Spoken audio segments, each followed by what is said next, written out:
வணக்கம் மக்களே, நான் உங்கள் அம்மா பேசுகிறேன்.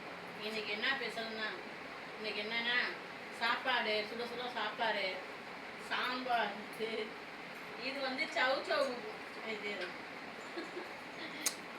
பீட்ரூட்டு கடலைப்பருப்பு போட்டு தேங்காய் சோம்பு அரைச்சி வச்சு கூட்டு, மாம்பழம். இன்றைக்கி ஸ்பெஷல் புதினா சட்னி. இன்னைக்கு என்ன புதினா சட்னி என்ன விசேஷம்னா, எல்லாம் தான் அரைப்பாங்களா, இது என்ன நீங்கள் போடுறீங்கன்னு கேட்பீங்க. அதாவது நாங்கள் ஹோட்டலில் வந்து தரமாக செய்வோம். இந்த கடலப்பருப்பு, உளுந்து, கடலப்பருப்பு, உளுந்து, வரமிளகா இதெல்லாம் போட்டு வணக்கிட்டு, அடுத்தது வந்து தக்காளி, வெங்காயம், பூண்டு, இஞ்சி எல்லாம் போட்டு நல்லா வணக்கிட்டு, அரை மூடி தேங்காய் திருவி போட்டு அதையும் நல்லா வணக்கிட்டு, லாஸ்ட்டாக வந்து புதினாவும் அந்த மல்லி, கருவேப்பிலை லாஸ்ட்டாக போட்டு வணக்கி வைப்போம். லாஸ்ட்டாக 2 வரமிளகா கிள்ளி போட்டு தாளிப்பு விடுவோம். அது என்னென்னா, இது இஞ்சி இந்த பூண்டெல்லாம் சேர்க்கறதுனால என்ன ஆகுதுன்னா, உடம்புக்கு நல்லா நன்மை. நல்லா சாப்பிடாதவங்க கூட இன்னும் கொஞ்சம் சாப்பிடுவாங்க. இதில் இஞ்சி பூண்டு இதெல்லாம் சேர்த்ததுனால பசி எடுக்கும். நல்லா புதினா வந்து நல்லா பசி எடுக்கும். சாப்பிடாதவங்க கூட இன்னும் கொஞ்சம் சாப்பிடுவாங்க. சாப்பாட்லேயும் போட்டு சாப்பிட்லாம். இது காலையில் உங்கள் பிள்ளைங்க சாப்பிட்லையா, இந்த புதினா துவையல் அரைச்சி சோறை கிளறி அவங்களுக்கு பிடிச்ச சைடிஷ் செஞ்சு கொடுங்க, நல்லா சாப்பிடுவாங்க. புதினா சட்னினால வாரத்தில் 2 நாளைக்கு அரைச்சி கொடுங்க.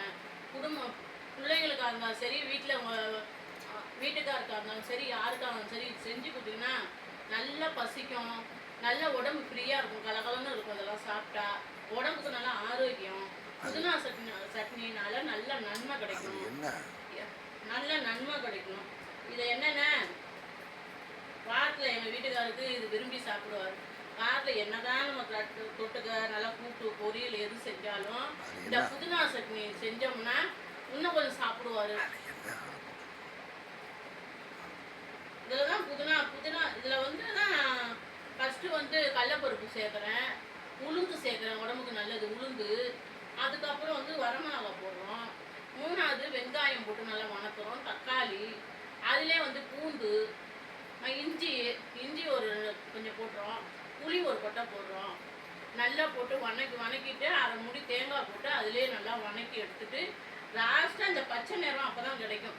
லாஸ்ட்டாக போட்டு இந்த புதினா, மல்லி, கருவேப்பிலை எல்லாம் தூக்கி எரிஞ்சிருவாங்க. இதில் நீங்கள் அரைச்சி கொடுத்தீங்கன்னா முடிக்கு நல்லா கருக்கருன்னு இருக்கும். முடி உடம்புக்கு நல்லா வலுவு.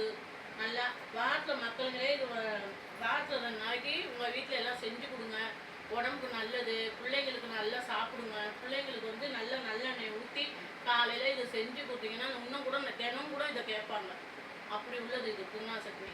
நான்லாம் எங்கள் பிள்ளைங்களுக்கு 5 பிள்ளைங்களுக்கு ஸ்கூலுக்கு அனுப்புகிறப்ப காலையில் எழுந்திரிச்சு அலுப்பு பார்க்காம வெள்ளமாக இருந்துச்சு வணக்கி, இதுதான் நான் வந்து சோத்தில் நல்லெண்ணெய் ஊற்றி கலரி கொடுத்தோன்னா இதையே தான் இருக்குங்க. வாரத்தில் 2 நாளைக்கு செஞ்சு கொடுத்துருவேன் நான்.